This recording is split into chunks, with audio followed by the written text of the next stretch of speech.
Tudták, hogy a benzin, amit a kocsijukba tankolnak, segít az alumínium felnék gyártásában? Nos, így zajlik a folyamat.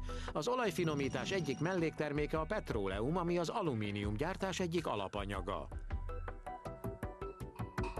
A Bahreini Királyságban van az Alba alumíniumgyár, amely egyike a világ legnagyobb kohóinak, ahol a legjobb minőséget gyártják. 1992 óta a bahreini Aluvil gyár magas minőségű alumínium felnéket gyárt a világ legnagyobb nemzetközi autógyártóinak. Több mint 500 000 felnét gyártanak évente, majd szállítanak Európába a különböző luxusautókhoz.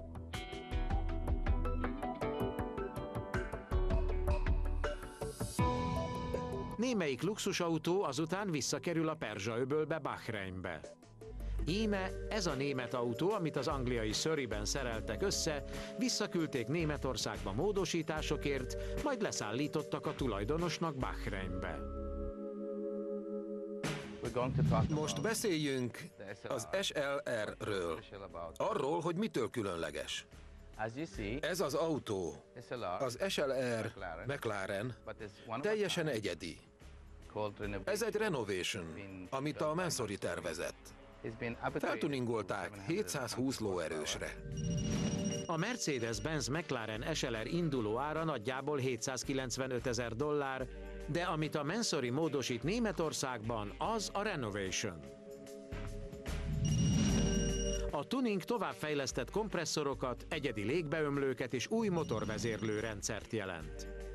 A motor egy kézzel összerakott 5,4 literes szuperfeltöltős, egy felső vezérmű tengelyes V8-as, amely 617 lóerős.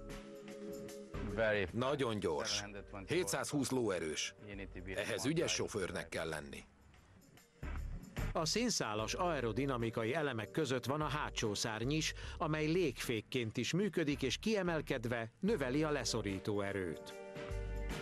A belső térben láthatunk hasított bőrt, aranybevonatú strucbőrt, és a hagyományos kulcs helyett ez az autó gombnyomásra indul, amely a váltóban kapott helyet. 2 éve vettem ezt a kocsit. Azért gondoltam rá, mert a lányomnál volt egy magazin. Volt benne egy híresség, egy McLaren SLR-rel, akinek a nevét nem árulom el. A lányom azt mondta, apa, megígérted, hogy ha lediplomázom, veszel egy kocsit. Én ilyet akarok. De én jobbat vettem neki, mint amilyen az volt.